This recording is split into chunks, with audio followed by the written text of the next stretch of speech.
Hello friends, ഇന്ന് സേറമോളുടെ 4ാമത്തെ birthday ആണ്. സേറമോളുടെ birthday എങ്ങനെ കൂടുതൽ മനോഹരമാക്കാമെന്ന് ഞങ്ങൾ നേരത്തെ പ്ലാൻ ചെയ്യുവേ. നമ്മൾ ആക്ച്വലി ഫസ്റ്റ് ബർത്ത്ഡേ കൂടുതൽ ആഘോഷമായിട്ട് വെക്കുകയും പിന്നീട് വരുന്ന ബർത്ത്ഡേസിന്റെ ആഘോഷങ്ങൾ കുറയ്ക്കാറുണ്ട്. പക്ഷേ കൂടുതൽ കുഞ്ഞുങ്ങൾ വലുതാകുമ്പോഴല്ലേ കൂടുതൽ മനോഹരമായിട്ട് വെക്കണ്ടേ, അവർക്ക് കുഞ്ഞു കുഞ്ഞു മെമ്മറീസ് ഒക്കെ നൽകണ്ടേ. ഇത്തവണത്തെ ബർത്ത്ഡേ വെച്ചിരിക്കുന്ന ഒരു ആശ്രമത്തിലാണ് 130 അമ്മമാർക്കൊപ്പവേ. അവർക്ക് ഫസ്റ്റ് ഞങ്ങൾ ഫുഡൊക്കെ റെഡിയാക്കി, പിന്നെ അവർക്ക് അവിടെ ഒരു കേക്ക് കട്ട് ചെയ്തു. സേറമോൾക്കും അമ്മയ്ക്കും ഒരേപോലത്തെ ഡ്രസ്സൊക്കെ റെഡിയാക്കി അവൾക്ക് അന്ന് ഏറ്റവും സ്പെഷ്യലായിട്ട് അവർക്ക് കൊടുക്കാൻ ഞങ്ങൾക്ക് സാധിച്ചേ. ഏറ്റവും മനോഹരമായ ഒരു ബർത്ത്ഡേ സമ്മാനിക്കാൻ പറ്റിയേ.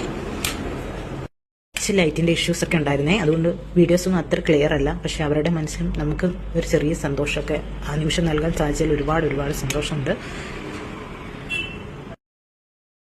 വെറുമൊരു തൂവൽ കൊണ്ടു മുറിയും ചെറുമൂന നോക്കുകൊണ്ട്